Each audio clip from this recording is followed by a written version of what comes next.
Imaginez ceci, vous êtes debout sur une plage la nuit, les yeux levés vers les étoiles. Le ciel s'étend à l'infini au-dessus de vous, et votre cerveau essaie de comprendre l'échelle de ce que vous voyez. Mais voilà le problème, votre cerveau ne peut pas vraiment faire ça. Pas vraiment. Parce que l'univers fonctionne sur des échelles que l'évolution ne nous a jamais préparés à comprendre. Et aujourd'hui, nous allons explorer l'un des concepts les plus déroutants de toute la science, l'année-lumière. Beaucoup de gens pensent qu'une année-lumière est une mesure de temps. Ce n'est pas le cas.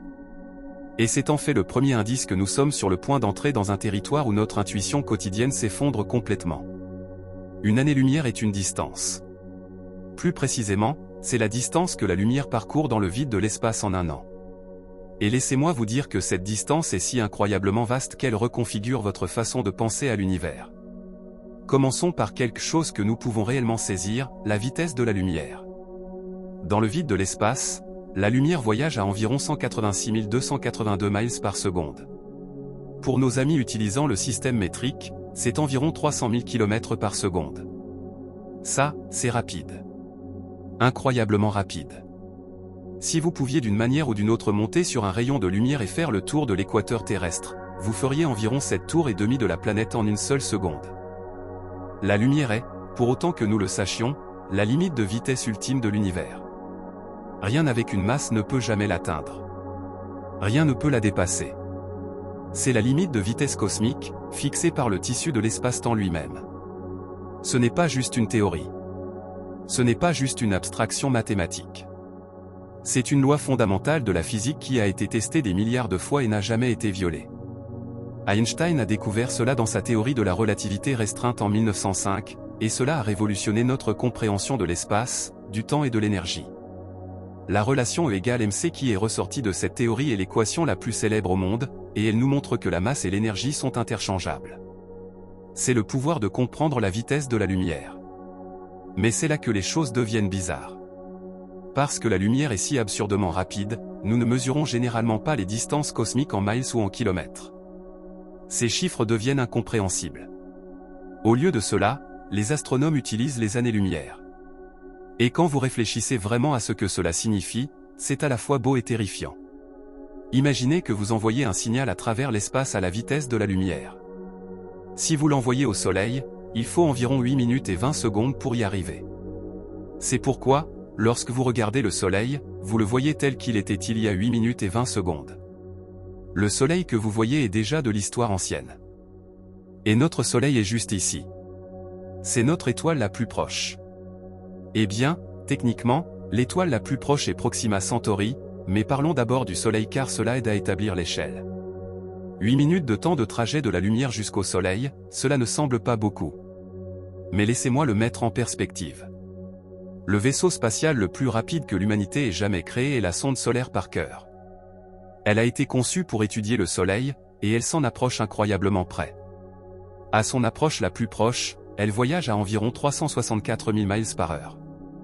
C'est plus rapide que vous ne penseriez jamais que quelque chose pourrait aller, et pourtant, si nous envoyions la sonde solaire Parker directement vers le Soleil à sa vitesse maximale, il lui faudrait encore environ 13h30 pour y arriver. La lumière le fait en 8 minutes et 20 secondes. La lumière est environ 98 fois plus rapide que notre vaisseau spatial le plus rapide. Pensez-y. Nous avons lancé la chose la plus rapide que les humains aient jamais créée, et la lumière la fait encore paraître immobile. C'est à quel point la différence est dramatique entre les vitesses que nous pouvons atteindre et la vitesse de la lumière. Maintenant, élargissons un peu notre vue. Le bord extérieur de notre système solaire, où se trouve le nuage d'Oort, est environ 100 000 fois plus éloigné du Soleil que la Terre. C'est environ 9,3 billions de miles. Et la lumière met environ 16 heures pour parcourir cette distance. Notre système solaire entier, chaque planète, chaque lune, chaque comète, tout cela est à l'intérieur de ce que nous pourrions appeler une bulle de lumière de 16 heures. À l'intérieur de cette bulle, nous avons envoyé une poignée de vaisseaux spatiaux. Le vaisseau spatial Voyager 1, qui voyage dans l'espace depuis 1977, est toujours dans le système solaire. Après plus de 40 ans de voyage, il n'a même pas encore atteint le nuage d'Oort. Il n'atteindra pas le bord du système solaire avant 30 000 ans. Et pendant ce temps, la lumière traverserait cette même distance en 16 heures. Lorsque vous zoomez au-delà de cela, lorsque vous quittez le système solaire et regardez les étoiles les plus proches, c'est là que les années-lumière deviennent essentielles. Parce que le système stellaire le plus proche de la Terre, Proxima Centauri, est à 4,24 années-lumière.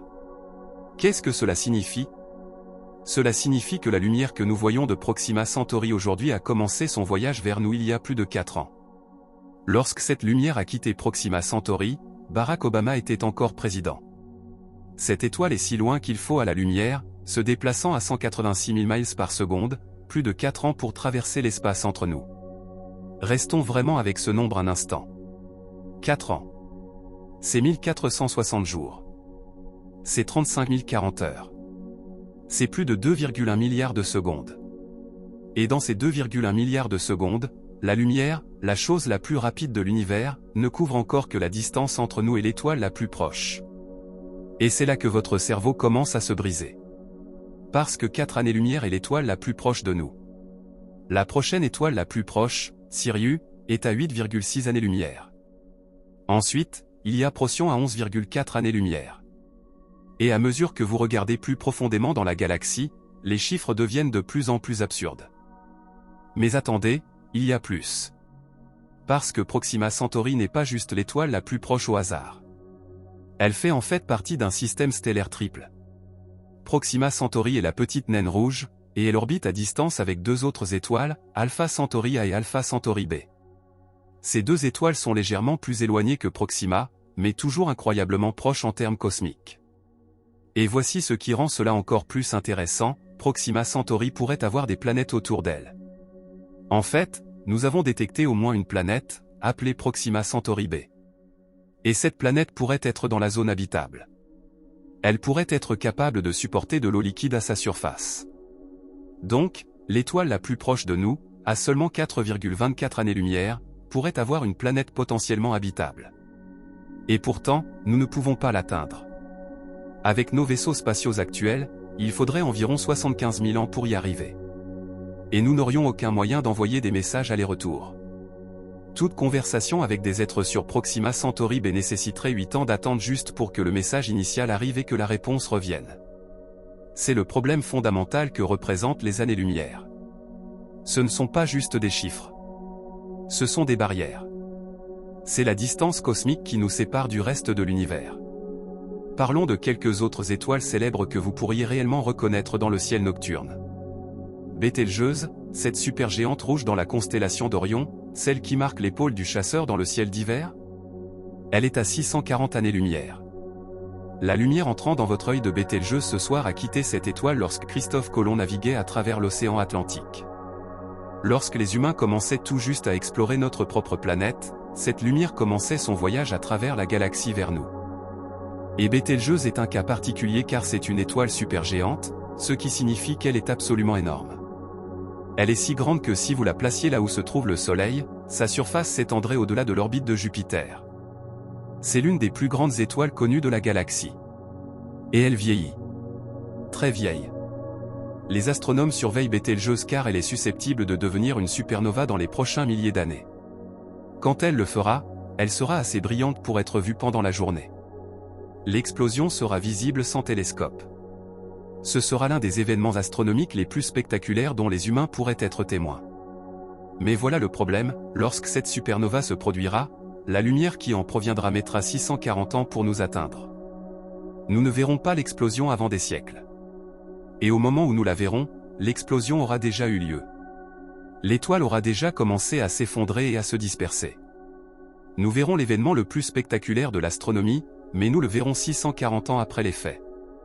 Et Bételgeuse n'est même pas si loin en termes cosmiques. Elle est relativement proche. Elle est dans notre propre galaxie. Elle est dans la Voie lactée. En parlant de la Voie lactée, prenons un peu de recul sur notre galaxie d'origine.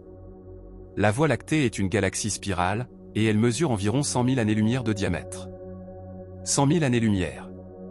Permettez-moi de répéter cela parce que je veux que cela pénètre. Notre galaxie d'origine, la galaxie contenant des milliards d'étoiles, toute la mythologie et l'histoire et l'astronomie que nous avons étudiées pendant des milliers d'années, tout cela tient à l'intérieur d'une structure de 100 000 années-lumière de large. Si vous deviez traverser la Voie lactée d'un bord à l'autre, en voyageant à la vitesse de la lumière, cela vous prendrait 100 000 ans.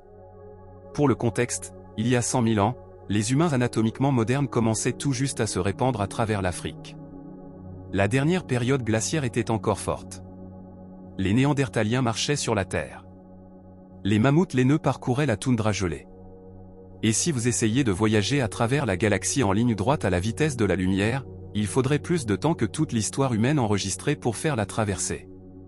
La lumière, la chose la plus rapide que nous connaissions, met 100 000 ans pour traverser notre galaxie. Laissez juste cela pénétrer. La vitesse la plus rapide possible, la limite de vitesse cosmique, nécessite encore 100 000 ans pour traverser notre galaxie d'origine. Maintenant, le Soleil est situé à environ 26 000 années-lumière du centre galactique. Le trou noir Sagittarius à astérisque au centre de la Voie lactée est si loin de nous que si nous envoyions un signal voyageant à la vitesse de la lumière vers lui, il faudrait 26 000 ans pour arriver. La lumière de cette région de l'espace qui nous parvient aujourd'hui a commencé son voyage pendant l'âge de pierre. Lorsqu'elle arrive à nos télescopes, elle nous parle de la lumière qui a quitté un trou noir massif dans le passé lointain, des informations presque aussi anciennes que la civilisation humaine. Et voici quelque chose auquel la plupart des gens ne pensent pas, nous pouvons réellement observer ce trou noir. Sagittarius à astérisque est un trou noir supermassif avec une masse équivalente à environ 4 millions de soleils. C'est l'un des objets les plus massifs de toute la galaxie, et pourtant nous pouvons le voir. Nous pouvons l'observer avec des radiotélescopes. Nous pouvons regarder comment les étoiles orbitent autour de lui. Nous pouvons voir les effets de sa gravité sur le gaz et la poussière environnants. Et toute cette information a voyagé pendant 26 000 ans pour nous atteindre. L'Event Horizon Telescope, un réseau mondial de radiotélescopes, a en fait imagé le trou noir au centre d'une galaxie voisine appelée Messier 87. Ils ont créé la première image directe d'un trou noir, et ce fut l'une des réalisations les plus étonnantes de l'astronomie moderne. La lumière de ce trou noir a voyagé à travers 55 millions d'années-lumière d'espace pour atteindre nos instruments. Mais voici quelque chose d'encore plus déroutant. Nous ne pouvons même pas voir l'autre côté de notre propre galaxie clairement à cause de toute la poussière et du gaz sur le chemin. Notre vue de l'univers est limitée. Nous pouvons voir loin en arrière dans le temps, nous pouvons voir profondément dans l'espace, mais nous ne pouvons pas voir partout aussi clairement. La galaxie s'obscurcit elle-même. Les nuages de poussière bloquent notre vue de nombreuses régions. Nous devons utiliser des télescopes infrarouges et des radiotélescopes pour regarder à travers la poussière et voir ce qui est caché. Nous devons être créatifs et utiliser différentes parties du spectre électromagnétique pour explorer. Et ce n'est que notre galaxie. Juste la Voie lactée. Il y a environ 200 milliards à 2 billions de galaxies dans l'univers observable. Oui, vous avez bien lu. Les estimations des astronomes ont été affinées au fil du temps, et avec des instruments comme le télescope spatial James Webb, ils ont réalisé qu'il pourrait y avoir beaucoup plus de galaxies qu'on ne le pensait auparavant. L'univers est plus peuplé de galaxies que nous ne l'avions jamais imaginé. Mais utilisons 200 milliards comme nombre de travail, car même cela est presque incompréhensible. 200 milliards de galaxies. Chacune de ces galaxies contient des milliards ou parfois des centaines de milliards d'étoiles. Le nombre total d'étoiles dans l'univers observable est estimé à environ 24 septillons. C'est 24 suivi de 24 zéros. Il y a plus d'étoiles dans l'univers qu'il n'y a de grains de sable sur toutes les plages de la Terre. Et pour mesurer les distances entre les galaxies, même les années-lumière ne suffisent pas. Nous devons utiliser des mégaparsecs. Un parsec est d'environ 3,26 années-lumière. Un mégaparsec est 1 million de parsecs, ce qui équivaut à environ 3,26 millions d'années-lumière. La galaxie d'Andromède, notre plus proche voisine galactique, est à 2,5 millions d'années-lumière. La lumière que nous voyons d'Andromède aujourd'hui a quitté cette galaxie lorsque les premiers humains commençaient tout juste à fabriquer des outils en Afrique. Andromède contient environ 1 billion d'étoiles. 1 billion. Et elle est si loin que la lumière met 2,5 millions d'années pour traverser l'espace entre nous. Lorsque nous regardons Andromède à travers un télescope, nous voyons un instantané d'une galaxie telle qu'elle était il y a 2,5 millions d'années. Nous la voyons telle qu'elle était lorsqu'Australopithecus parcourait les savanes d'Afrique. Nous voyons une histoire ancienne écrite à la lumière des étoiles. Et encore plus fou que cela, Andromède s'approche de nous. Nous sommes sur une trajectoire de collision. La galaxie d'Andromède se dirige vers la Voie lactée à environ 110 km par seconde. Dans environ 4,5 milliards d'années, les deux galaxies entreront en collision et fusionneront en une seule galaxie. Ce ne sera pas un désastre pour la vie sur Terre. Les distances entre les étoiles sont si vastes que la probabilité que deux étoiles entrent réellement en collision est presque nulle. Mais ce sera un événement cosmique aux proportions inimaginables. Lorsque les deux galaxies entreront en collision et fusionneront, elles interagiront gravitationnellement. Les étoiles seront projetées sur des orbites différentes. Les nuages de gaz entreront en collision et formeront de nouvelles étoiles.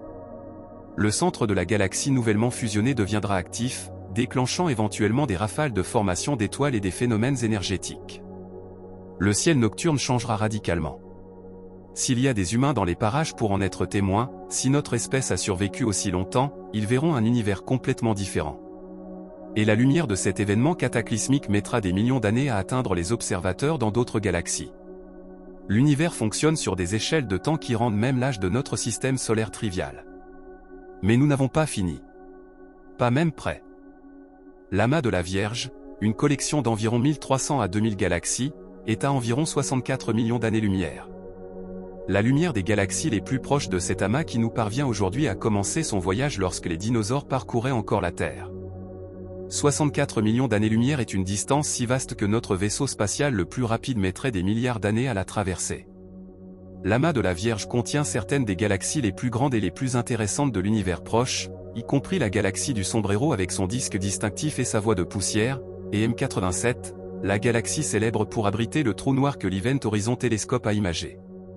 L'amas de Coma, un autre amas de galaxies, est à environ 300 millions d'années-lumière. Le superamas d'Hercule est à environ 1 milliard d'années-lumière. Et si vous continuez à pousser de plus en plus profondément dans l'espace, vous finirez par atteindre ce que nous appelons l'univers observable. Partie 2, l'échelle de tout. L'univers observable, et c'est une distinction cruciale, n'est pas l'univers entier. C'est juste la partie que nous pouvons voir. L'univers pourrait être infini. Nous ne le savons tout simplement pas. Mais l'univers observable a un rayon d'environ 46,5 milliards d'années-lumière. Attendez, vous pourriez demander, comment l'univers observable peut-il être plus grand que 13,8 milliards d'années-lumière de diamètre s'il n'a que 13,8 milliards d'années? C'est parce que l'univers s'est étendu. Lorsque la lumière d'objets distants a commencé son voyage vers nous dans l'univers primitif, l'espace lui-même s'étendait rapidement. L'univers s'étend depuis le Big Bang, et il a accéléré dans cette expansion. Lorsque la lumière des objets les plus éloignés a commencé son voyage vers nous dans l'univers primitif, l'espace lui-même s'étendait plus rapidement dans certains cas que la lumière ne pouvait voyager. Ainsi, alors que la lumière des objets les plus éloignés n'a eu besoin que d'environ 13,8 milliards d'années pour nous atteindre en termes de temps propre, les objets eux-mêmes se sont éloignés beaucoup plus loin dans le même temps en raison de l'expansion cosmique. L'espace lui-même s'étire, emportant les galaxies lointaines avec lui. C'est comme s'ils étaient sur une feuille de caoutchouc, et que cette feuille était tirée et étirée. Plus deux points sont éloignés sur la feuille, plus ils s'éloignent rapidement l'un de l'autre. C'est l'un des concepts les plus contre-intuitifs de toute la cosmologie, et il est crucial pour comprendre ce que les années-lumière signifient réellement dans le contexte d'un univers en expansion. L'année-lumière est une mesure statique de la distance. C'est la distance que la lumière parcourt en un an dans le vide de l'espace. Mais l'univers lui-même n'est pas statique. L'espace entre les galaxies s'étend. L'objet le plus lointain que nous ayons jamais observé est une galaxie appelée GN-Z11, qui est à environ 13,4 milliards d'années-lumière en termes de temps de trajet de la lumière, mais est maintenant estimée à plus de 33 milliards d'années-lumière en raison de l'expansion cosmique. Lorsque cette lumière a quitté GN-Z11, l'univers avait moins de la moitié de son âge actuel. Nous voyons cette galaxie telle qu'elle était lorsque l'univers n'était qu'un bébé, avant que les étoiles n'aient fini de se former comme elles le font aujourd'hui. Et voici ce qui brise vraiment votre cerveau, si vous pouviez d'une manière ou d'une autre vous téléporter instantanément vers cette galaxie aujourd'hui, ignorez la physique un instant et imaginez simplement, vous constateriez que la lumière de notre Soleil, la lumière qui voyage depuis l'intégralité des 13,4 milliards d'années, n'aurait même pas encore commencé son voyage. L'univers s'étend si vite que la distance entre nous et les objets observables les plus lointains augmente plus rapidement que la lumière ne peut voyager. Nous sommes essentiellement dans un jeu cosmique de rattrapage où nous ne rattraperons jamais. Nous voyons ces galaxies lointaines, mais nous ne pourrons peut-être jamais les atteindre. L'expansion de l'espace lui-même l'empêche. Elle s'éloigne de nous à des vitesses qui dépassent la vitesse de la lumière. Et la théorie de la relativité générale d'Einstein permet cela, car elle ne se déplace pas dans l'espace plus vite que la lumière, c'est plutôt l'espace lui-même qui s'étend entre nous, les emportant. Pensez-y de cette façon, imaginez que vous êtes debout sur un ballon, et que quelqu'un gonfle lentement le ballon. Vous êtes debout sur un point marqué sur le ballon. Au fur et à mesure que le ballon gonfle, le point sur lequel vous êtes debout ne bouge pas par rapport à la surface du ballon, mais il s'éloigne des autres points à la surface du ballon. Plus l'air est pompé, plus il s'éloigne rapidement des autres points. C'est essentiellement ce qui se passe dans l'univers. L'espace lui-même est le ballon, et la matière est peinte à la surface du ballon.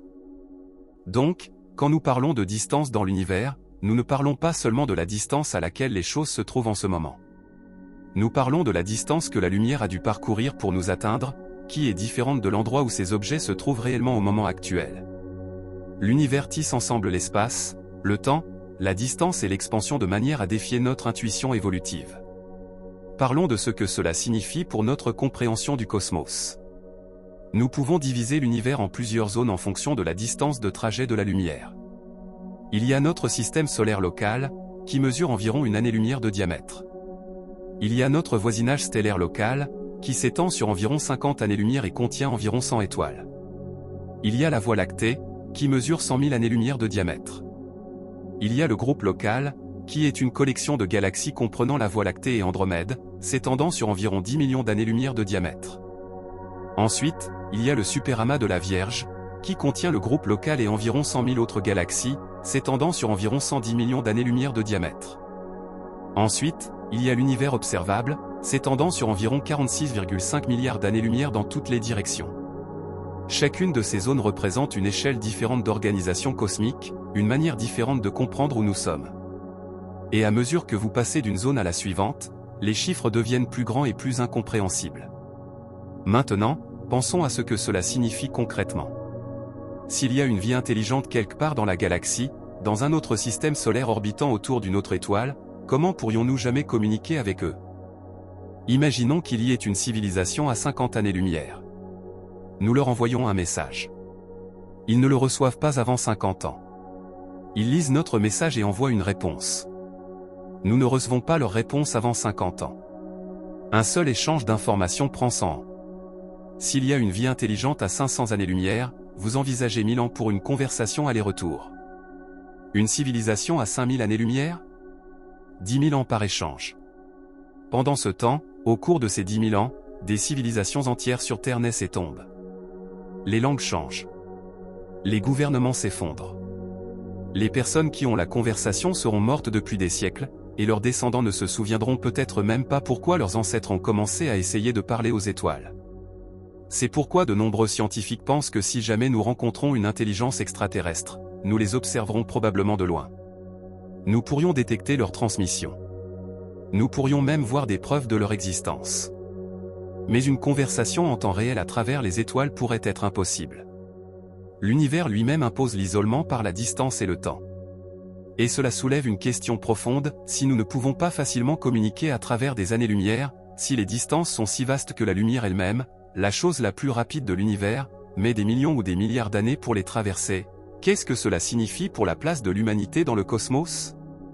Qu'est-ce que cela signifie pour nos rêves de civilisation spatiale? Remettons notre vaisseau spatial actuel le plus rapide en perspective à nouveau.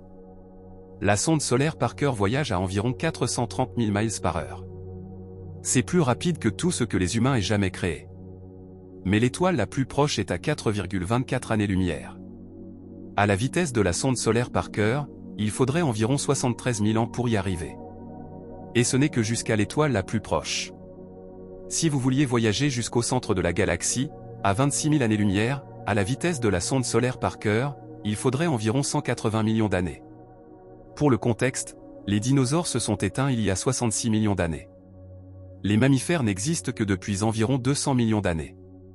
Les oiseaux descendent des dinosaures théropodes. Les humains n'existent que depuis environ 300 000 ans. Et voyager à la vitesse de notre vaisseau spatial le plus rapide jusqu'au centre galactique prendrait presque aussi longtemps que toute l'histoire des mammifères. Et nous ne serions toujours pas au bord de la galaxie. Mais voici quelque chose d'important, nous n'avons pas à voyager physiquement vers des parties éloignées de l'univers pour les explorer. Nous avons la lumière. La lumière nous apporte des informations.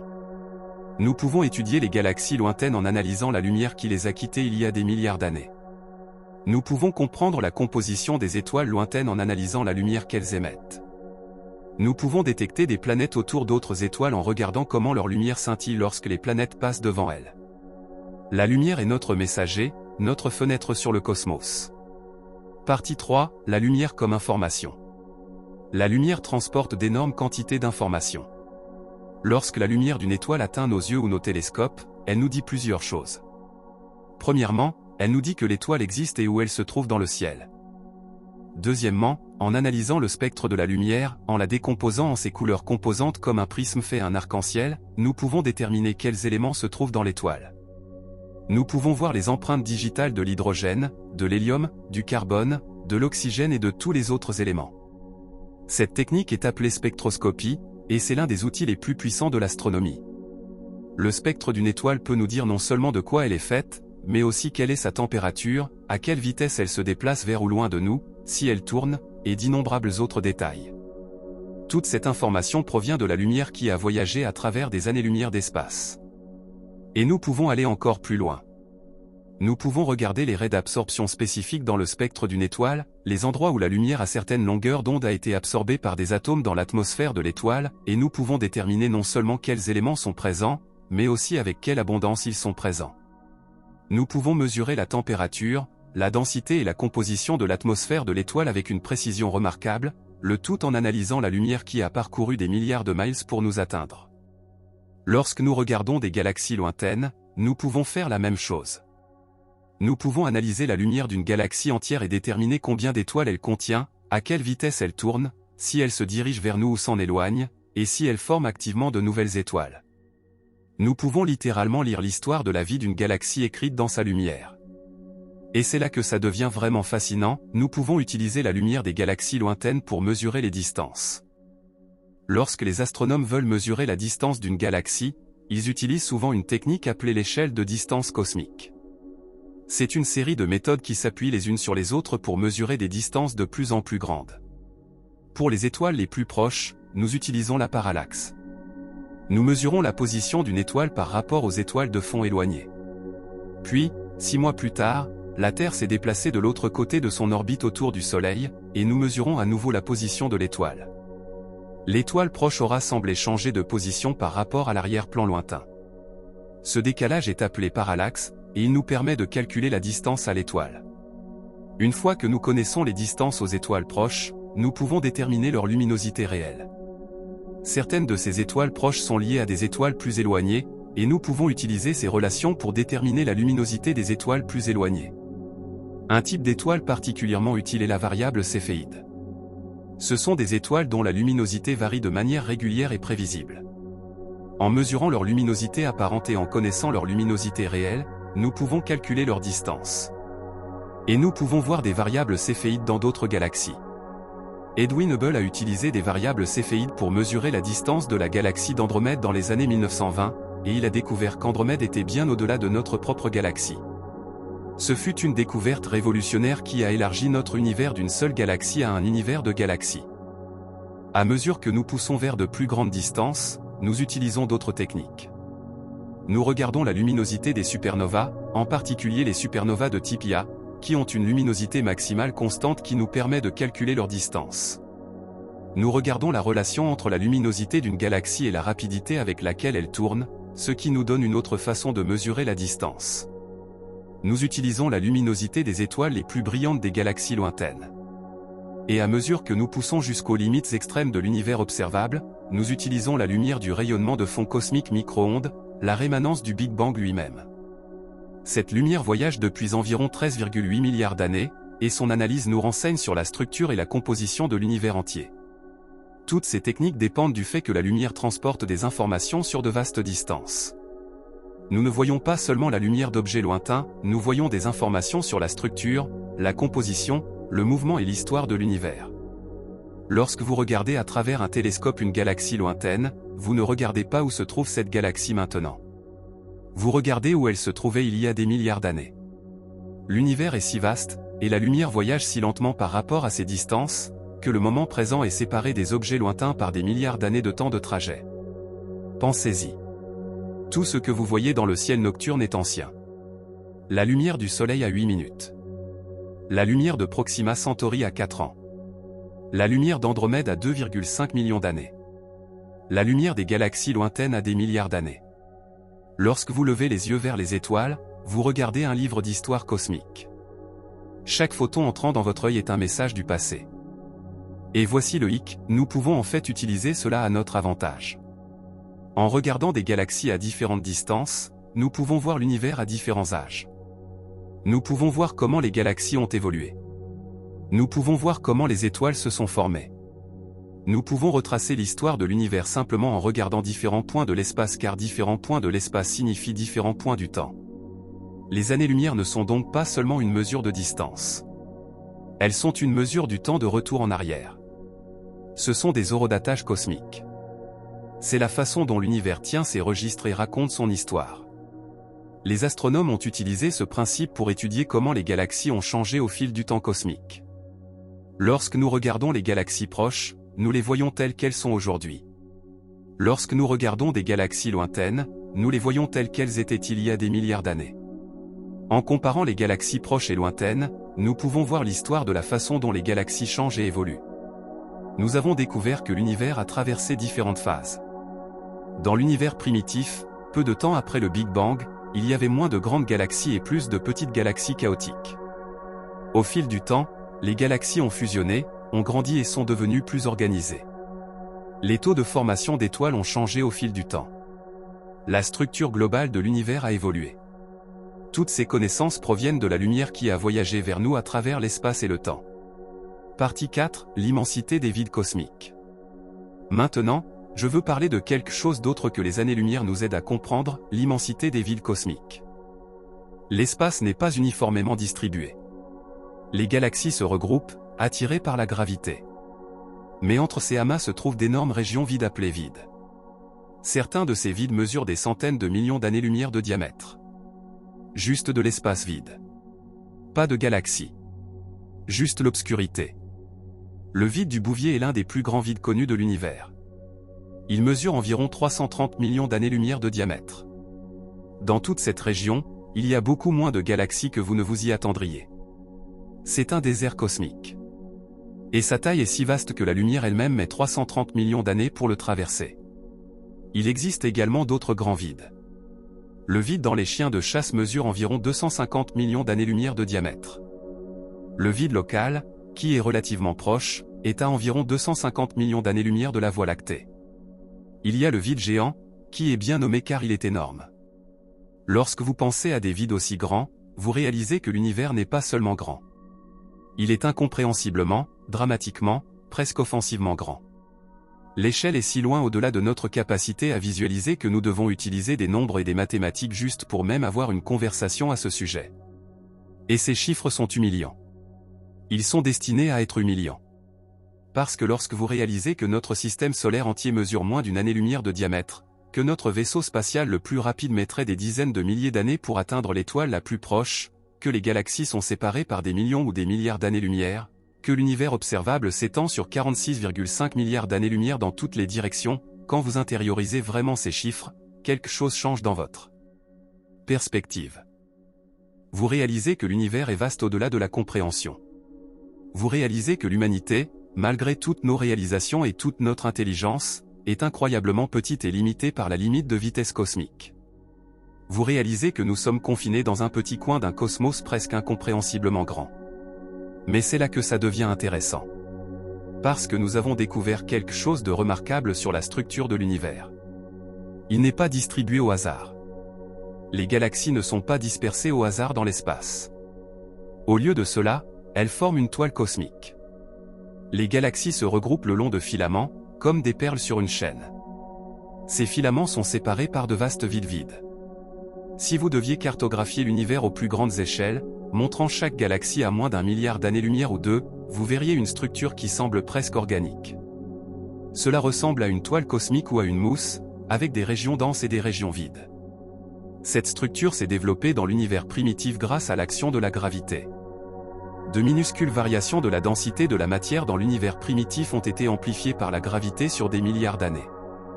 Les régions qui étaient légèrement plus denses ont attiré plus de matière et sont devenues encore plus denses. Les régions qui étaient légèrement moins denses ont perdu de la matière et sont devenues plus vides. Le résultat est la toile cosmique que nous voyons aujourd'hui. Les implications de cette structure sont profondes. Elle nous dit que l'univers n'est pas uniforme. Ce n'est pas le même partout.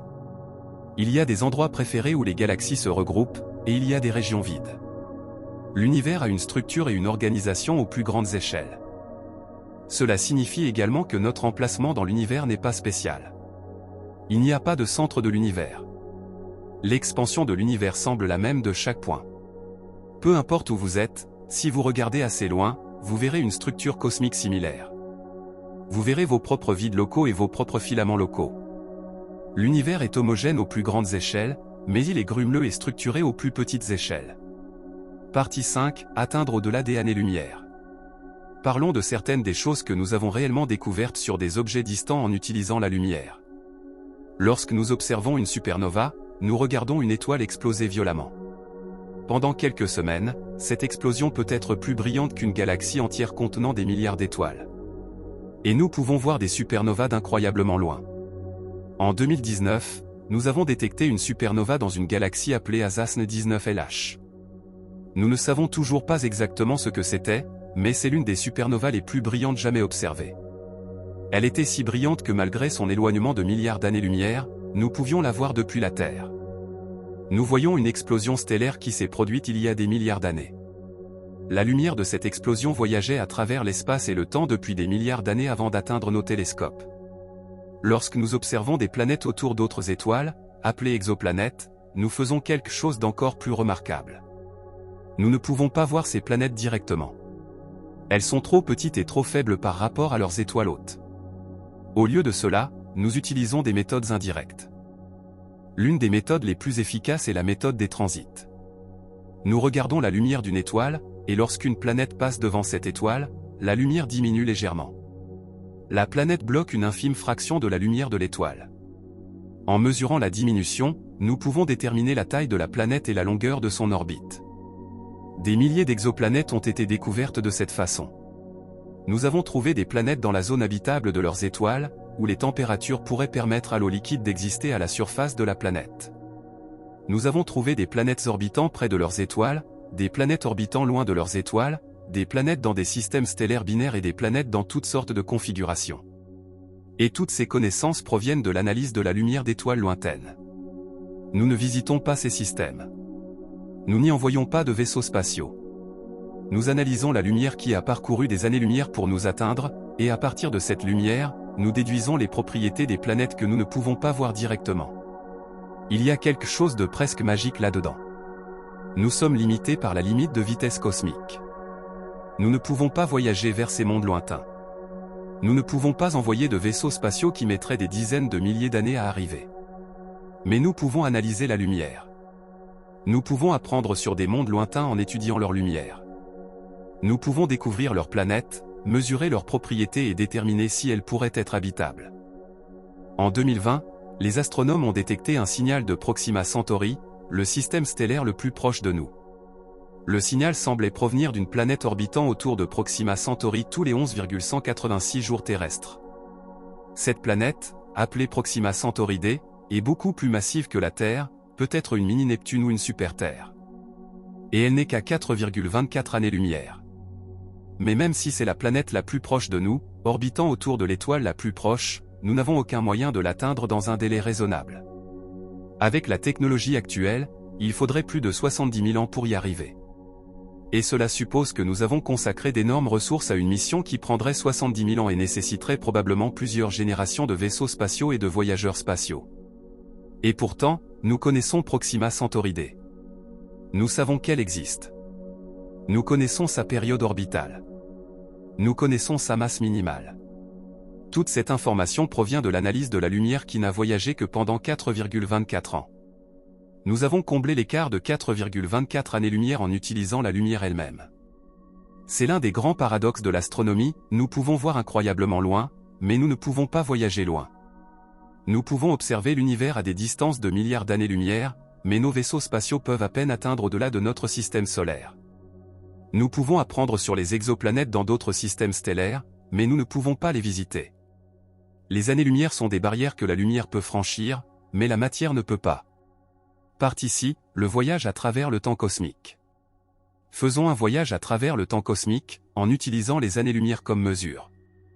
Imaginez que nous commençons ici, sur Terre, en regardant vers l'extérieur. À 1,3 secondes-lumière, nous atteignons la Lune. C'est là que les humains sont allés dans les années 1960 et 1970. C'est le plus loin que nous ayons voyagé en personne. À 8 minutes-lumière, nous atteignons le Soleil. C'est là que se fait la physique solaire. Le Soleil est observé en continu depuis des décennies. Nous connaissons sa composition, sa structure, son comportement. Et pourtant, même si nous pouvons l'étudier de manière approfondie, la lumière entrant dans nos télescopes à 8 minutes. Nous voyons toujours le Soleil tel qu'il était il y a 8 minutes. À environ 5,3 heures-lumière, nous atteignons le bord extérieur du système solaire. C'est là que se dirigent les vaisseaux spatiaux voyagers. Ils mettront des dizaines de milliers d'années pour terminer le voyage.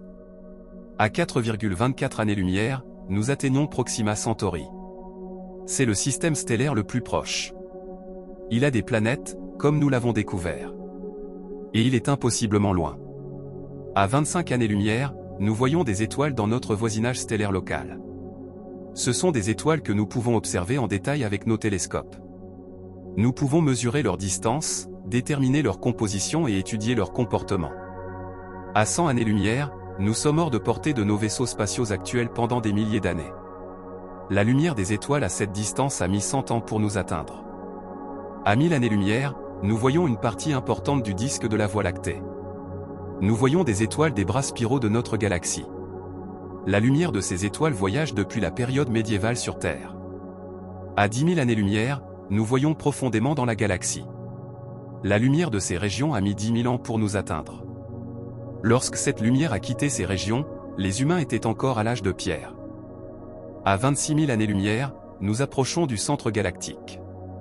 C'est là que se trouve le trou noir supermassif Sagittarius à astérisque. La lumière de cette région voyage depuis que les anciennes civilisations égyptiennes construisaient des pyramides.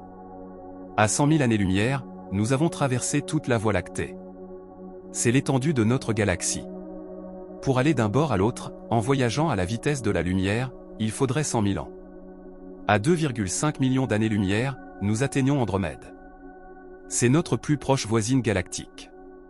La lumière que nous voyons d'Andromède a quitté cette galaxie lorsque les premiers humains commençaient tout juste à fabriquer des outils. À 50 millions d'années-lumière, nous commençons à voir de nombreuses autres galaxies.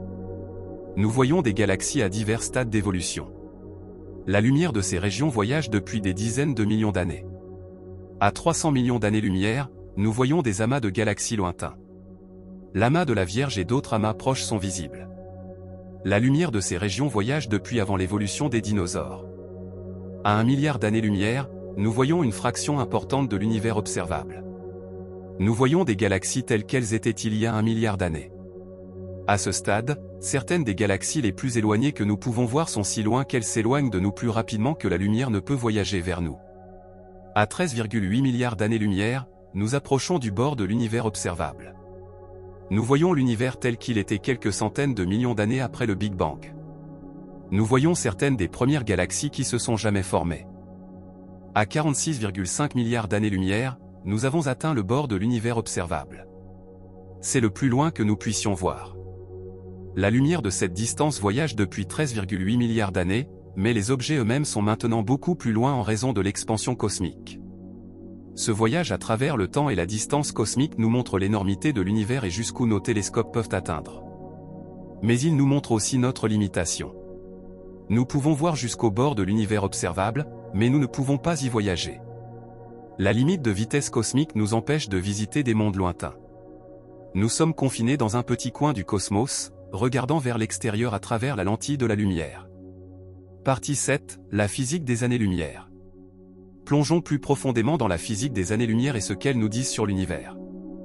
La lumière, comme nous l'avons établi, voyage à environ 186 282 miles par seconde dans le vide de l'espace. Cette vitesse n'est pas arbitraire. Elle émerge des équations de Maxwell, les lois de l'électromagnétisme.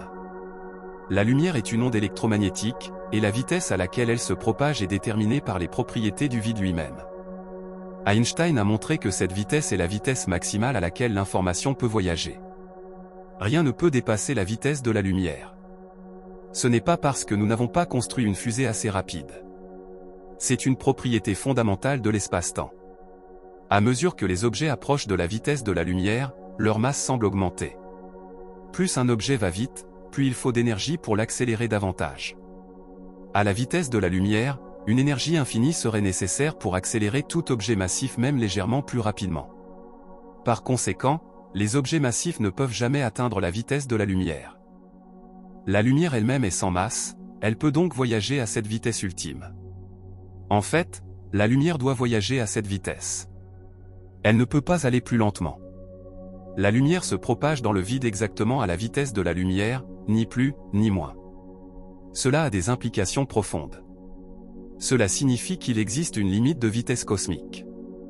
Cela signifie que l'information ne peut pas voyager plus vite que la lumière. Cela signifie que deux événements qui sont séparés dans l'espace ne peuvent avoir aucune relation causale à moins que suffisamment de temps ne s'écoule pour que la lumière voyage entre eux. En physique, nous parlons du cône de lumière. Pour tout événement, il y a un cône de lumière avant et un cône de lumière arrière. Le cône de lumière avant est la région de l'espace-temps qui peut être influencée causalement par cet événement. Le cône de lumière arrière est la région de l'espace-temps qui peut influencer causalement cet événement. Tout ce qui se trouve en dehors du cône de lumière est causalement déconnecté de l'événement. C'est pourquoi les années-lumière sont importantes. Elles définissent la structure de l'espace-temps lui-même. Elles définissent ce qui peut communiquer avec quoi, ce qui peut influencer quoi, et ce qui est causalement isolé de quoi. Maintenant, voici quelque chose de fascinant, dans la théorie de la relativité générale d'Einstein, la gravité n'est pas une force au sens traditionnel. C'est la courbure de l'espace-temps. Les objets massifs courbent l'espace-temps autour d'eux, et d'autres objets suivent les chemins courbes, ce que nous percevons comme la force de gravité. La lumière suit également ces chemins courbes. Lorsque la lumière passe près d'un objet massif comme une étoile ou un trou noir, son chemin est courbé. C'est ce qu'on appelle une lentille gravitationnelle. Dans certains cas, un objet massif entre nous et une galaxie lointaine peut courber la lumière de cette galaxie, créant de multiples images ou déformant l'apparence de la galaxie. Nous voyons un objet lentillé gravitationnellement tel qu'il était il y a des milliards d'années, mais la lumière a emprunté un chemin courbe à travers l'espace-temps pour nous atteindre. Ce n'est pas seulement une prédiction théorique. La lentille gravitationnelle a été observée de nombreuses fois. C'est l'un de nos outils les plus puissants pour détecter la matière noire, car la matière noire courbe l'espace-temps tout comme la matière ordinaire, et nous pouvons voir les effets de cette courbure sur la lumière des galaxies lointaines. Donc, les années-lumière ne concernent pas seulement la distance. Elles concernent la structure de l'espace-temps, la courbure de la réalité, la nature fondamentale de l'univers. Partie 8, observer l'évolution cosmique. L'une des utilisations les plus profondes des années-lumière est la capacité d'observer comment l'univers a évolué au fil du temps.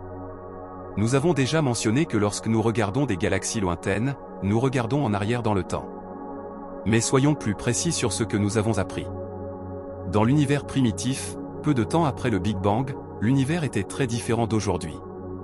Les premières étoiles ne se sont formées qu'environ 100 millions d'années après le Big Bang. Les premières galaxies se sont formées à peu près au même moment. Et ces premières galaxies étaient très différentes des galaxies modernes. Le télescope spatial James Webb, qui a été lancé en 2021 et a commencé ses observations en 2022, a observé l'univers primitif.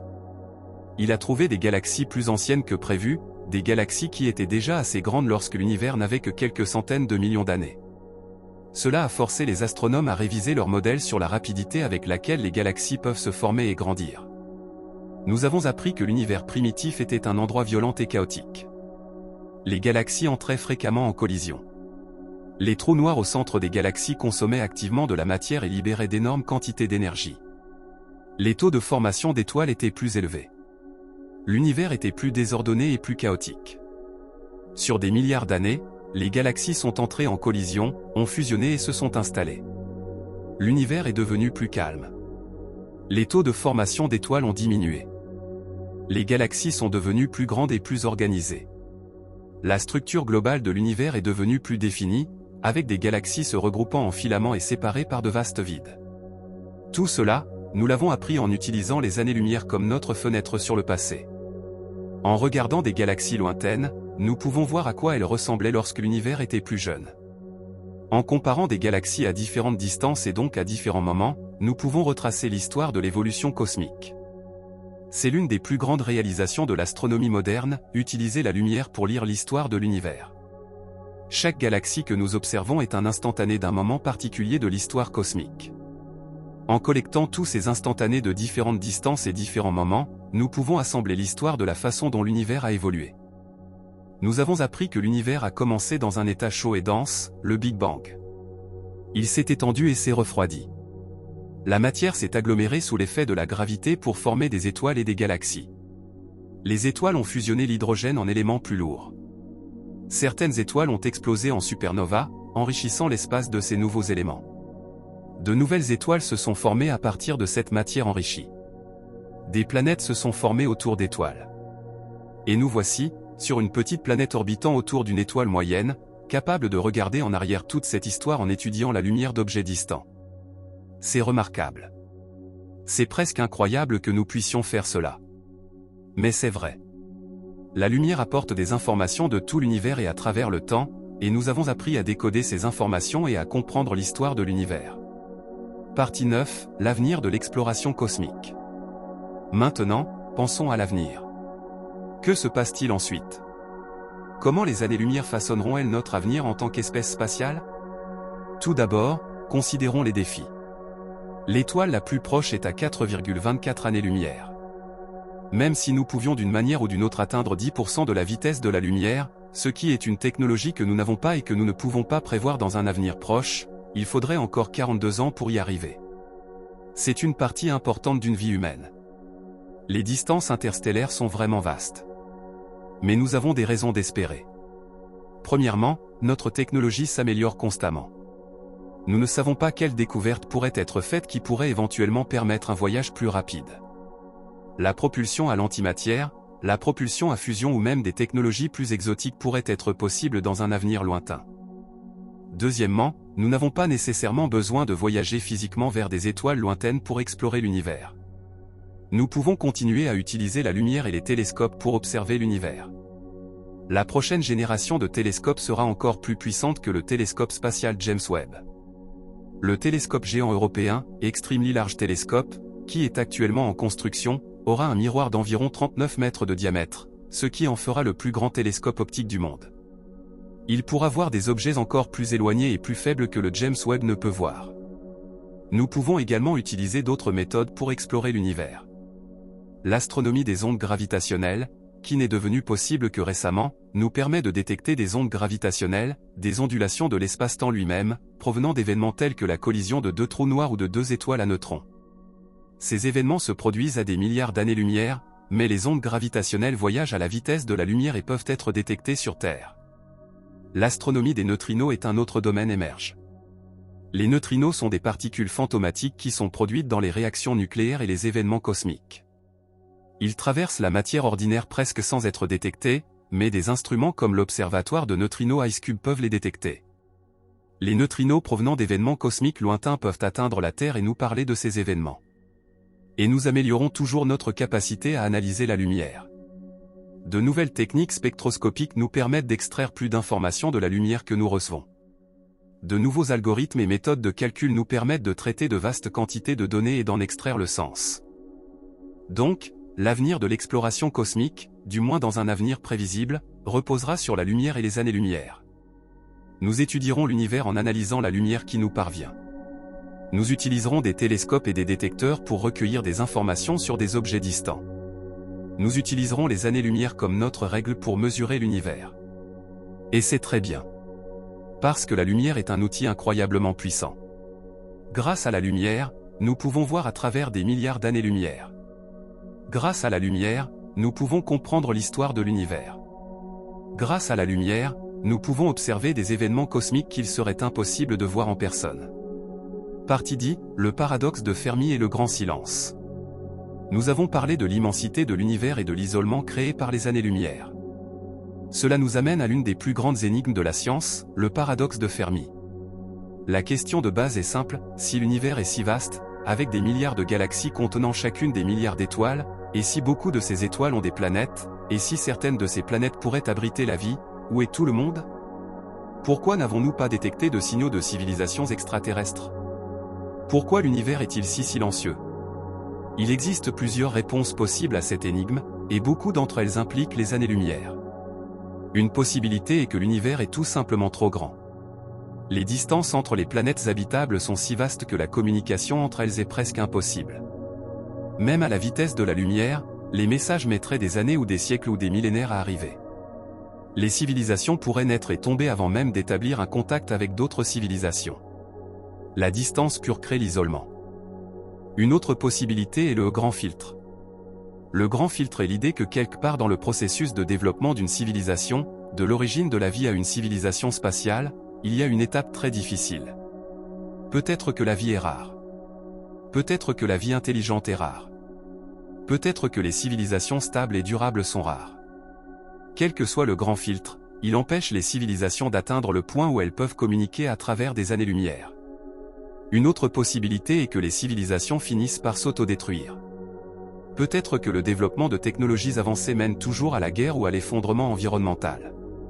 Peut-être que les civilisations sont auto-limitantes, atteignant un certain niveau d'avancement puis s'autodétruisant avant de pouvoir se répandre vers d'autres étoiles. Si cela est vrai, alors nous pourrions être l'une des rares civilisations qui survivent assez longtemps pour s'interroger sur le silence. Une autre possibilité est que nous ne cherchons tout simplement pas de la bonne manière. Peut-être que les civilisations extraterrestres communiquent en utilisant des méthodes auxquelles nous n'avons pas pensé. Peut-être qu'elles utilisent une technologie si avancée que nous ne pouvons pas reconnaître leur transmission. Peut-être qu'elles se cachent délibérément de nous. Peut-être qu'elles utilisent des méthodes de communication qui n'impliquent pas du tout le rayonnement électromagnétique. Une autre possibilité est que nous sommes en avance. Nous sommes l'une des premières civilisations technologiques de cette région de la galaxie. L'univers est vieux, mais les civilisations intelligentes pourraient être rares, et il n'y a peut-être tout simplement personne d'autre là-bas pour l'instant, du moins pas à proximité. Ou peut-être que nous sommes en retard. Peut-être que toutes les civilisations qui étaient à proximité se sont déjà étendues et ont colonisé la galaxie. Peut-être que nous sommes simplement ignorés parce que nous ne sommes pas très intéressants. Peut-être que nous sommes dans une sorte de zoo cosmique, et que les civilisations avancées ont simplement décidé de ne pas interférer avec nous. Toutes ces possibilités impliquent les vastes distances mesurées en années-lumière. En raison de ces distances, les civilisations sont isolées. Elles ne peuvent pas facilement s'atteindre les unes les autres. Elles ne peuvent pas facilement communiquer.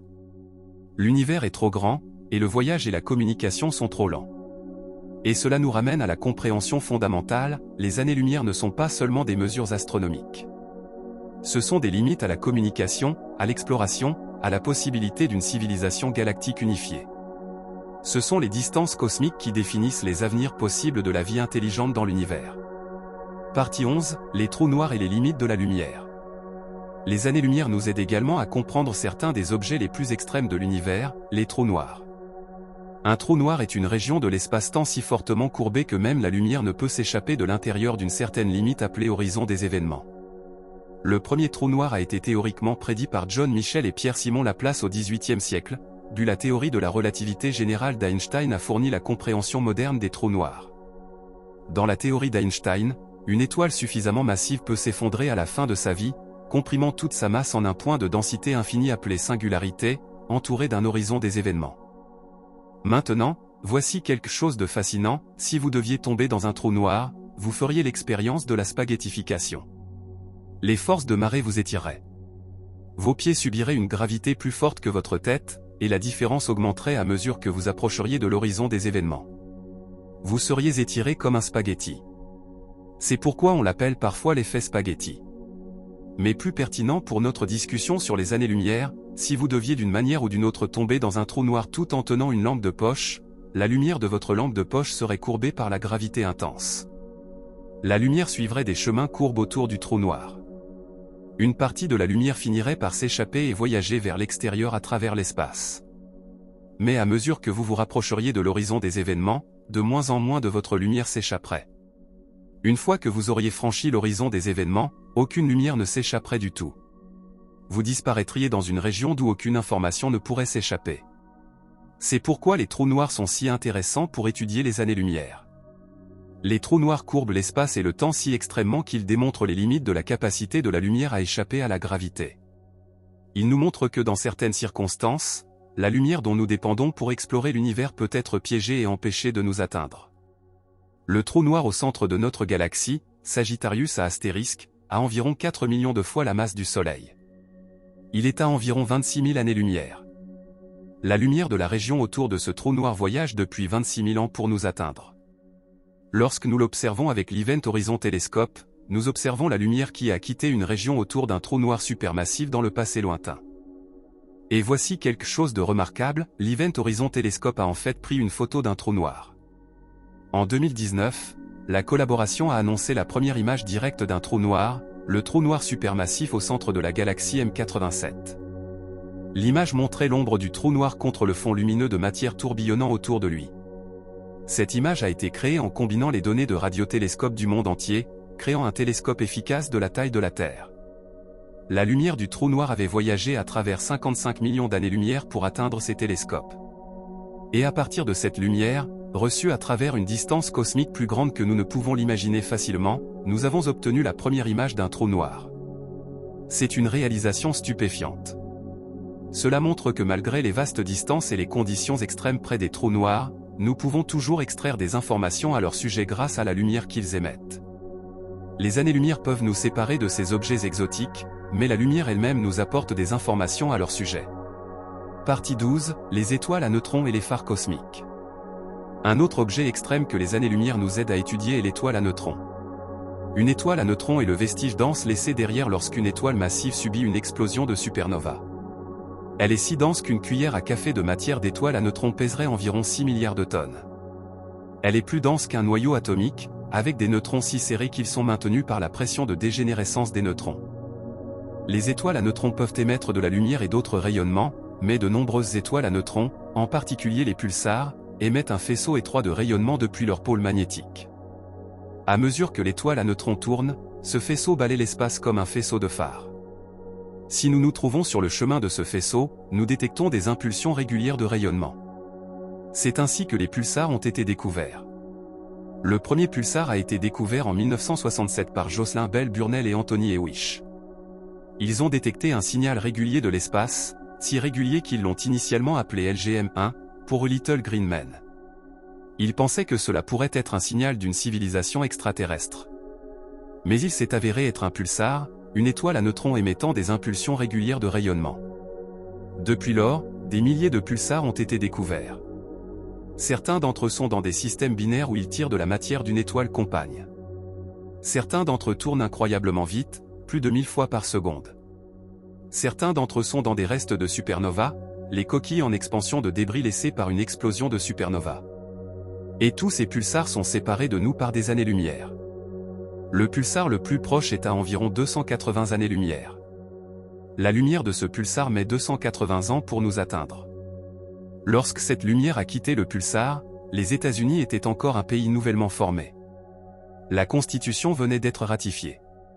Et cette lumière voyage depuis 280 ans pour nous apporter des informations sur ce pulsar. Des pulsars plus lointains sont à des milliers d'années-lumière.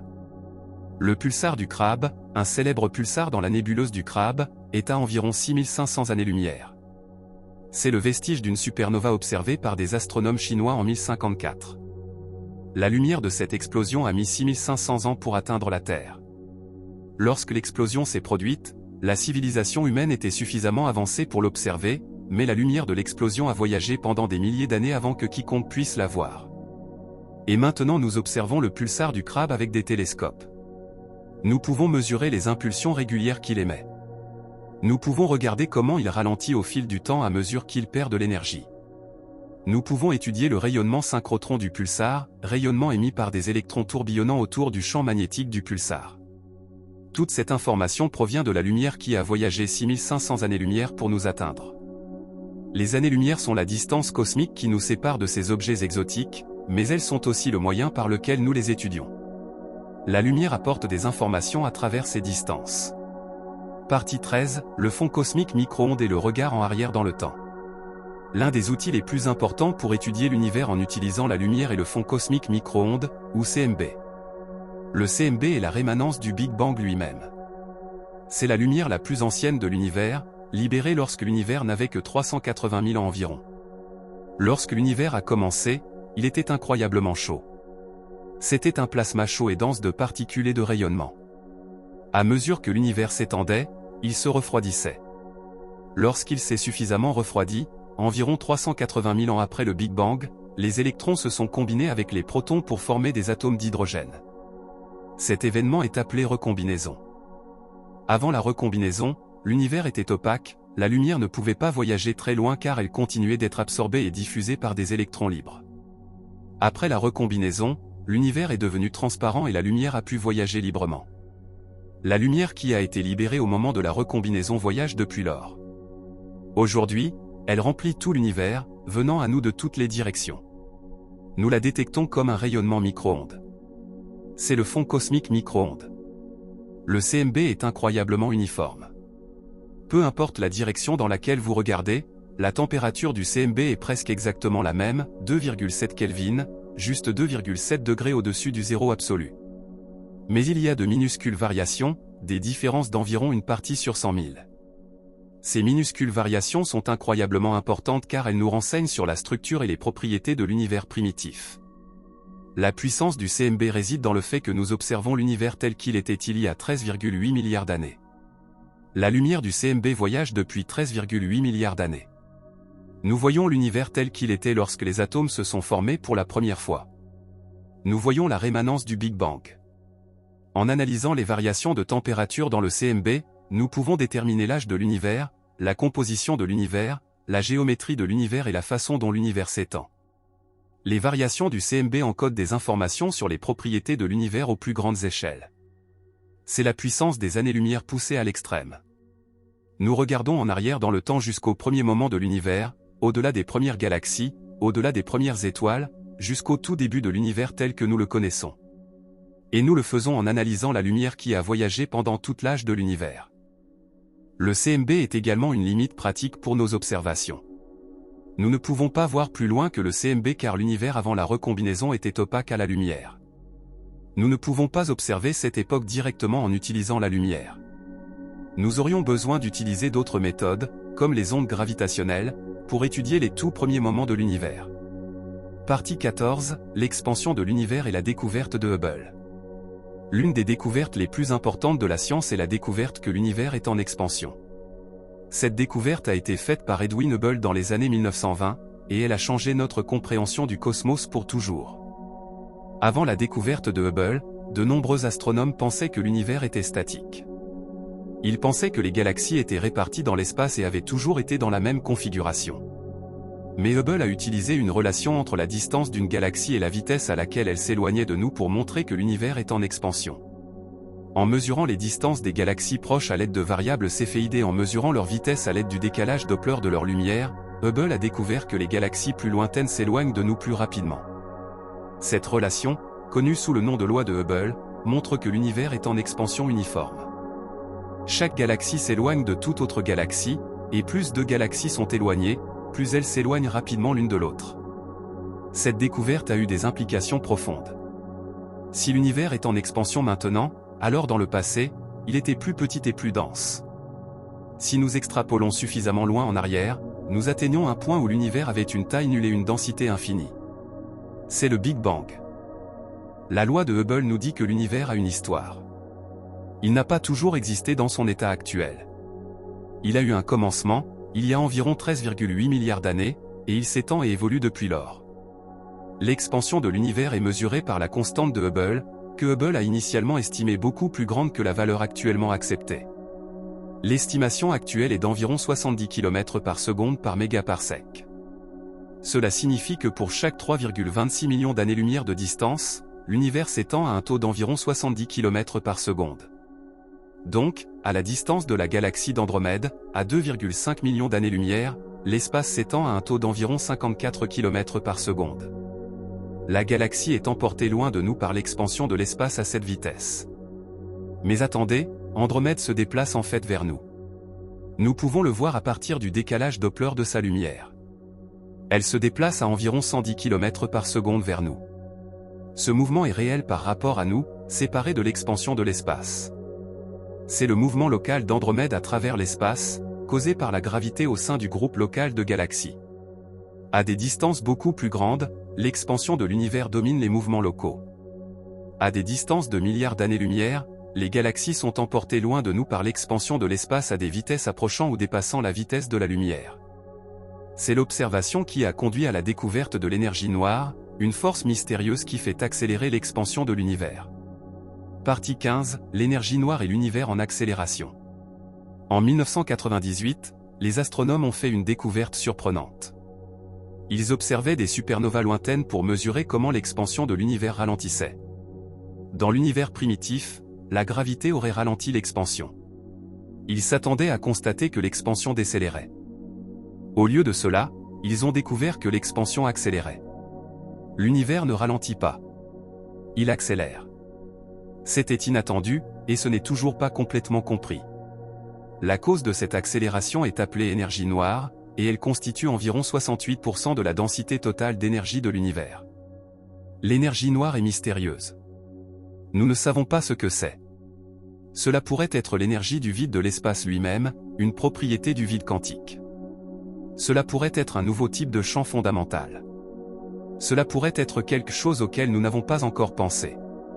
Mais quoi qu'il en soit, cela fait accélérer l'expansion de l'univers. Cela a des implications pour le destin de l'univers. Si l'énergie noire continue de provoquer une expansion accélérée, l'univers s'étendra pour toujours, et les galaxies finiront par être si éloignées les unes des autres que la lumière d'une galaxie n'atteindra jamais une autre. L'univers deviendra infiniment vide et froid. Cela a également des implications pour l'univers observable. À mesure que l'univers s'étend de plus en plus vite, les distances entre nous et les galaxies lointaines augmentent. À un moment donné, certaines galaxies s'éloigneront de nous si rapidement que la lumière d'elles ne pourra jamais nous atteindre, peu importe combien de temps nous attendons. L'univers observable a une frontière, non pas parce qu'il y a un bord à l'univers, mais parce que l'expansion de l'espace lui-même empêche la lumière des régions lointaines de nous atteindre. Cette frontière est appelée l'horizon des événements de l'univers observable, et elle est à environ 46,5 milliards d'années-lumière. Au-delà de cette distance, les galaxies s'éloignent si vite que leur lumière ne peut jamais nous atteindre. Nous ne saurons jamais ce qu'il y a au-delà de cette frontière. D'une certaine manière, l'univers observable est une île finie entourée d'un océan infini d'espace que nous ne pourrons jamais observer. Les années-lumière définissent la limite de ce que nous pouvons savoir sur l'univers. Partie 16, la recherche d'intelligence extraterrestre. Les vastes distances mesurées en années-lumière ont des implications profondes pour la recherche d'intelligence extraterrestre. Si des civilisations intelligentes existent ailleurs dans la galaxie, comment les trouverions-nous? Comment communiquerions-nous avec elles? La tentative la plus célèbre de recherche d'intelligence extraterrestre est le projet SETI, la recherche d'intelligence extraterrestre. SETI utilise des radiotélescopes pour écouter des signaux de l'espace qui pourraient indiquer la présence d'êtres intelligents. En 1977, le radiotélescope Bigger de l'Université d'État de l'Ohio a détecté un signal si inhabituel que les astronomes ont immédiatement soupçonné qu'il pourrait provenir d'une civilisation extraterrestre. Le signal a été appelé le WOW. Signal parce que l'astronome qui l'a remarqué, Jerry Ehman, a écrit WOW à côté de l'observation sur le listing. Le signal provenait d'une petite région du ciel près du groupe d'étoiles Chi Sagittarii. Malheureusement, malgré de nombreuses tentatives pour détecter à nouveau le signal, il n'a jamais été observé à nouveau.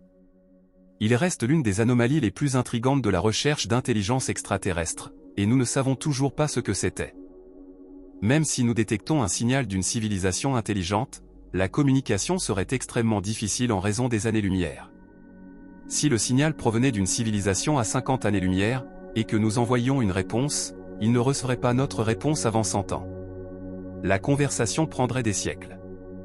Et il y a un autre problème, au moment où un signal voyage de 50 années-lumière, 100 ans se sont écoulés. La civilisation qui a envoyé le signal d'origine pourrait avoir changé de manière spectaculaire. Leur technologie pourrait être obsolète. Leur langue pourrait avoir évolué. Ils pourraient même ne plus exister. Ce problème s'aggrave à mesure que la civilisation est loin. Pour une galaxie à des millions d'années-lumière, la communication est essentiellement impossible. Le temps de trajet de la lumière est si grand que toute conversation s'étendrait sur des millénaires. Pour cette raison, de nombreux scientifiques pensent que si jamais nous rencontrons une intelligence extraterrestre, ce sera une rencontre à sens unique. Nous pourrions détecter leur transmission et en apprendre davantage sur eux, mais nous ne pourrons pas avoir de conversation avec eux. Nous pourrions observer des preuves de leur existence, mais nous n'interagirons jamais avec eux en temps réel. Partie 17, les vaisseaux générationnels et l'avenir de l'exploration spatiale. Compte tenu des vastes distances des années-lumière et des limites pratiques du voyage spatial, comment l'humanité explorera-t-elle jamais la galaxie? Une possibilité qui a été proposée est le vaisseau générationnel. Un vaisseau générationnel est un vaisseau spatial hypothétique suffisamment grand pour transporter une civilisation humaine. Il serait habité pendant de nombreuses générations. Les gens naîtraient sur le vaisseau, vivraient toute leur vie sur le vaisseau et mourraient sur le vaisseau. Leurs descendants poursuivraient le voyage. Finalement, après des centaines ou des milliers d'années, le vaisseau atteindrait sa destination. Ce serait une façon de surmonter les vastes distances des années-lumière. Au lieu d'essayer d'atteindre une autre étoile en une seule vie humaine, un vaisseau générationnel transporterait une civilisation dans un voyage qui s'étend sur de nombreuses générations. Il existe d'énormes défis techniques et sociaux à ce concept. Comment une civilisation autonome de milliers ou de millions de personnes survivrait-elle dans un environnement fermé pendant des générations? Comment maintiendriez-vous les systèmes de survie? Comment géreriez-vous les défis sociaux de vivre dans un environnement fermé? Que se passerait-il si le vaisseau tombait en panne et ne pouvait pas être réparé? Mais conceptuellement, un vaisseau générationnel pourrait fonctionner. Cela ne violerait aucune loi de la physique. Cela nécessiterait simplement une ingénierie et une coordination sociale énormes. Une autre possibilité est l'utilisation de systèmes de propulsion avancés. Si nous pouvions développer un système de propulsion qui atteint 1% de la vitesse de la lumière, un vaisseau spatial pourrait atteindre l'étoile la plus proche en 400 ans. Si nous pouvions atteindre 10% de la vitesse de la lumière, nous pourrions atteindre l'étoile la plus proche en 40 ans. Ce sont toujours de longs voyages, mais ils sont plus courts qu'un vaisseau générationnel ne pourrait prendre. Certains scientifiques ont proposé des concepts comme la propulsion alcubierre, qui impliquerait de déformer l'espace-temps pour permettre à un vaisseau spatial de voyager plus vite que la lumière sans violer la relativité. Cependant, la propulsion alcubierre nécessiterait une matière exotique avec une densité d'énergie négative, que nous ne savons pas comment créer ou exploiter. Elle reste fermement dans le domaine de la physique théorique. L'essentiel est que les années-lumière sont vastes et que les défis du voyage interstellaire sont énormes. Nous n'avons pas encore la technologie pour voyager vers les étoiles proches. Mais cela ne signifie pas que nous ne l'aurons jamais. La technologie évolue, et des découvertes pourraient être faites qui permettraient des technologies que nous ne pouvons pas imaginer actuellement. Partie 18, l'histoire des mesures de distance. Prenons du recul et réfléchissons à la façon dont nous avons compris les années-lumière et les distances cosmiques. C'est une histoire fascinante qui s'étend sur des siècles. Dans l'Antiquité, les astronomes pensaient que les étoiles étaient fixées sur une sphère céleste à une certaine distance de la Terre. Ils ne savaient pas à quelle distance se trouvaient les étoiles, mais ils supposaient qu'elles étaient toutes à la même distance, disposées sur une sphère. Ce modèle, le modèle de la sphère céleste, a été dominant pendant des milliers d'années. Dans les années 1600, l'invention du télescope a permis aux astronomes de voir plus loin et plus en détail. Ils pouvaient voir des lunes orbitant autour de Jupiter, des montagnes sur la Lune et des taches sur le Soleil. Mais ils ne pouvaient toujours pas déterminer les distances aux étoiles. En 1718, l'astronome Edmond Halley, de la renommée de la comète de Halley, a remarqué que certaines des étoiles les plus brillantes du ciel avaient changé de position par rapport à d'autres étoiles au fil du temps. Cela signifiait qu'au moins certaines étoiles étaient plus proches de nous que d'autres. Mais ils ne pouvaient toujours pas mesurer les distances réelles. Ce n'est que dans les années 1800 que les astronomes ont finalement réussi à mesurer la distance à une étoile. En 1838, Friedrich Bessel a mesuré la distance à l'étoile 61 Cygni en utilisant la parallaxe. Il a mesuré la position de l'étoile par rapport aux étoiles de fond éloignées, puis l'a mesurée à nouveau 6 mois plus tard lorsque la Terre était du côté opposé de son orbite autour du Soleil. Le décalage de la position apparente de l'étoile lui a permis de calculer sa distance, environ 10,3 années-lumière. Ce fut une découverte mémorable. Pour la première fois, les humains connaissaient la distance à une autre étoile. Et cette distance était si grande que Bessel et d'autres astronomes de l'époque étaient étonnés.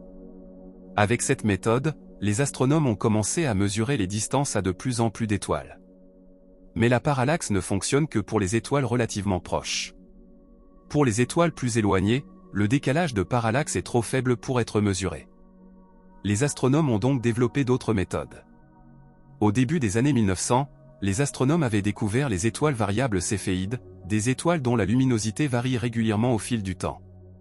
On a découvert que ces étoiles avaient une relation entre leur période de variation et leur luminosité intrinsèque. En mesurant la période de variation et la luminosité apparente, les astronomes pouvaient calculer la distance à ces étoiles. Cette méthode a permis à Edwin Hubble de mesurer la distance aux variables céphéides dans les galaxies proches. Il a découvert que ces galaxies étaient bien au-delà de notre propre galaxie, des univers insulaires séparés.